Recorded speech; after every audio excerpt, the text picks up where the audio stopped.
योजना की किस्त जारी करेंगे पीएम मोदी की रैली में 50,000 लाभार्थी किसान मौजूद रहेंगे। अलग अलग लाइव लोकेशंस में केंद्रीय मंत्री भी मौजूद रहेंगे। मिडिल क्लास को क्या मिलेगा, किसानों को क्या मिलेगा, रोजगार का क्या होगा, हमारे साथ इस बीच एक बड़ी खबर आ रही निशांत, वो खबर जल्दी से बता दें। किसान निधि को लेकर बहुत बज़ है। किसान निधि 2,000 रुपए बढ़ सकती है, 6 से 8,000 रुपए हो सकती है। 4 किस्तों में 2-2 हजार रुपए मिलेगा, ये तौर पर किसान निधि मिलेगी और 10 से 11 करोड़ किसानों को इसका फायदा हो सकता है। फ्रेंड्स, पीएम किसान योजना में आपका बहुत बहुत स्वागत है। और आज हम आपको एग्रीकल्चर डिपार्टमेंट के जो अधिकारी हैं ना, उनसे बात कराने वाले हैं। यहाँ पे काफ़ी सारे किसान भाइयों को काफ़ी सारी प्रॉब्लम है, जैसे उनको लैंड सीडिंग, आधार सीडिंग, या फिर कलेक्शन पेंडिंग में पड़ा हुआ है, या फिर स्टेज में पड़ा हुआ है, कहाँ पड़ा हुआ है। आज सब कुछ सर से पूछेंगे और बताएंगे सर कि आपको कैसे सुधारना है। सब कुछ A to Z जानकारी जो है वो पीएम किसान सम्मान निधि योजना के तहत जो है आपको सारी जानकारियां यहाँ पे आज मिलने वाली हैं। तो हम सर से मिलवाएंगे और यहाँ पर हमारे सर जो बैठे हुए हैं ना, दोनों सरों से आज बात करेंगे और आपका फॉर्म में जो भी प्रॉब्लम है, गलत है, सही नहीं हो रहा है, वो आज सही हो जाएगा। आप वीडियो को अंत तक देखना, बिल्कुल भी कट मत करना। तो हम मिलवाते हैं पहले सर से। आप इनको तो जानते होंगे, ये हैं हमारे फतेह सिंह सर। इनसे मैंने आपको एक बार पहले भी मिलवा चुका हूँ। और दूसरे सर हमारे यहाँ पे बैठे हुए हैं भूपेंद्र पाल, तो इनसे भी हम आपको बताएंगे। अभी मैं इनसे परचेस नहीं हूं, तो इनका इंट्रोडक्शन लेंगे और उसकी जानकारी जो होगी अभी आपको हम बताते हैं। तो चलो चलते हैं पहले सर के पास में। तो सर थोड़ा सा नाम बताइएगा आप।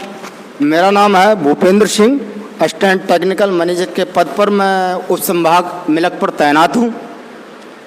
और पीएम किसान सम्मान निधि में जो भी दिक्कतें आ रही हैं वो उनका भी आप समाधान, जब आपको जानकारी होगी तभी आप समाधान कर पाएंगे। आपको जानकारी नहीं है तो हमारे यहाँ कृषि विभाग है, तो वहाँ पर आके आप इस समस्या का समाधान करवा सकते हैं। और अगर वहाँ पर नहीं आओ तो आधार लेके आप जन सुविधा केंद्र हैं, CSC सेंटर हैं, उन पर भी आप जाकर अपनी समस्या का समाधान करा सकते हैं। अब समस्या कौन कौन सी हैं आपके जो क्या क्या दिक्कतें हैं वो मैं बता दे रहा हूँ आपको। जैसे आपके पहले किसान सम्मान निधि आ रही थी, अचानक वो रुक गई। अब रुक गई, क्यों रुकी, उसमें कारण है। या तो आपने लैंड सीडिंग नहीं कराई है या EKYC नहीं कराई है। अगर लैंड सीडिंग नहीं कराई है तो आप जो लैंड सीडिंग करा लें, उसका क्या प्रोसीजर है। आप अपने लेखपाल को आधार कार्ड की फोटो स्टेट और जो खतौनी है, खतौनी की फोटो स्टेट लेखपाल को उपलब्ध करा दें। अगर लेखपाल किसी कारणवश आपको नहीं मिलता है तो हमारे उप संभागीय कृषि प्रसार कार्यालय लोहा पर आएँ और अपनी ये दोनों डॉक्यूमेंट्स दे दें, खतौनी और आधार, और आपकी लैंड सीडिंग हो जाएगी।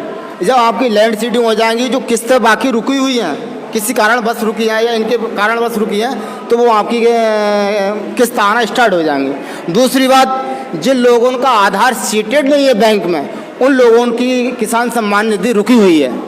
अब कैसे अब रुकी हुई है, क्योंकि आप तो बार बार बैंक जाते हैं, मगर बैंक मैनेजर ये कह देता है भाई आपका तो आधार यहाँ लगा हुआ है, मगर आपकी किसान सम्मान निधि क्यों नहीं आ रही है, यहाँ तो आपका लगा हुआ है। तो आप बार बार बैंक में परेशान हो रहे हैं। तो हमारे यहाँ ऐसा है, आप पोस्ट ऑफिस में जाकर अपना इंडियन पोस्ट पेमेंट बैंक में अपना एक आधार और मोबाइल ले जाएँ, पैन कार्ड ले जाएँ और 200 रुपये का खाता खुलवा सकते हैं।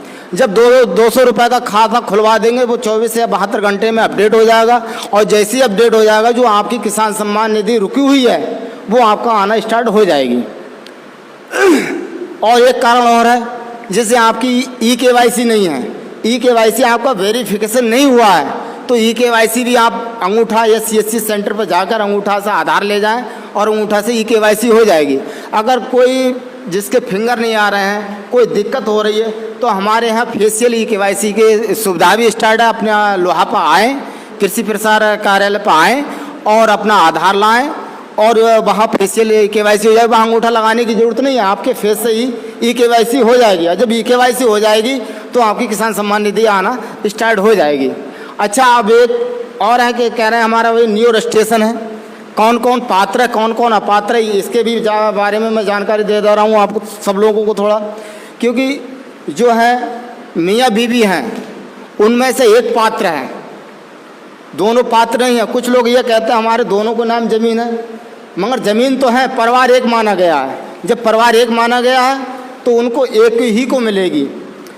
प्लस दूसरी बात है, जिनको 10,000 रुपये पेंशन आ रही है सरकारी, जिसकी 10,000 रुपये पेंशन आ रही है वो इस योजना के लिए पात्र नहीं होगा। ये क्लियर बात है, ठीक है। फिर दूसरी बात यह है, जो अब पंजीकरण हो रहा है वो कह रहे हैं वो हमने फरवरी 2019 से इधर को अगर किसी ने ज़मीन नहीं ली है वो भी एक अपात्र की श्रेणी में आते हैं, वो भी पात्र नहीं है। अगर किसी विरासत में ज़मीन किसी की आई भी हो, XYZ कोई भी हो, विरासत में ज़मीन है, बालिक है, तो वो इस योजना के लिए लाभ मिलेगा, पात्र है इस योजना के लिए, वो अपना पंजीकरण करा सकता है। पंजीकरण प्रक्रिया वही है, CSC सेंटर से कराना है और कागज़ अपलोड कराना है, कागज़ सारे डॉक्यूमेंट ओरिजिनल होना चाहिए, तभी आपको ये इस PM किसान सम्मान निधि का लाभ मिल सकेगा, ठीक है। और कोई प्रश्न अगर कोई पूछना था किसान सम्मान निधि के बारे में तो पूछ सकते हैं। तो सर जैसे मैं आप बोल रहा हूँ, जैसे बहुत से किसान भाई जो हैं, जी जी, सारे किसान भाई हैं, जी, उनको एक यहाँ पे प्रॉब्लम रहती है जी, कि काफ़ी सारे जो किसान भाई हैं, जैसे उनका लैंड शेडिंग की प्रॉब्लम है या फिर जो डॉक्यूमेंट अपलोड करने का जो आता है, मतलब पेंडिंग में पड़ा हुआ है या डिस्ट्रिक्ट लेवल पड़ा हुआ है, तो उसको कैसे सही करवाएंगे? देखो, जो ब्लॉक लेवल पर अगर है, डिस्ट्रिक्ट ब्लॉक लेवल पर, तो आप तहसील में जाकर लेखपाल से सत्यापित कराकर वो तहसील के पोर्टल से आगे बढ़वा सकते हैं। जैसी तहसील से आगे बढ़ जाएगा उसके बाद हमारे यहाँ उप कृषि निदेशक कार्यालय में वो पहुँच जाता है। जब पहुँच जाता है हम घोषणा पत्र लेते हैं, उसमें सारे डॉक्यूमेंट लेखपाल से सत्यापित होते हैं। अगर किसी कारणवश लेखपाल सत्यापित नहीं करता है तो वो बगैर सत्यापित करा दे दें और दे दें। उस पर हमारे जो भी हैं यहाँ पर उप संभाग कृषि विभाग, वहाँ पर ही आके आपका अपलोड हो जाएगा, कोई दिक्कत नहीं होगी वहाँ। जो डिस्ट्रिक्ट में पड़े हुए हैं, जैसे डिस्ट्रिक्ट में पड़े हुए हैं ना, डिस्ट्रिक्ट में जो लेवल में पड़े रहते हैं, तो उनके लिए अप्रूव कराने के लिए कुछ करना पड़ेगा या फिर वो अपने आप अप्रूव? नहीं, आपको हमने बताया घोषणा पत्र देना होगा हमारे यहाँ।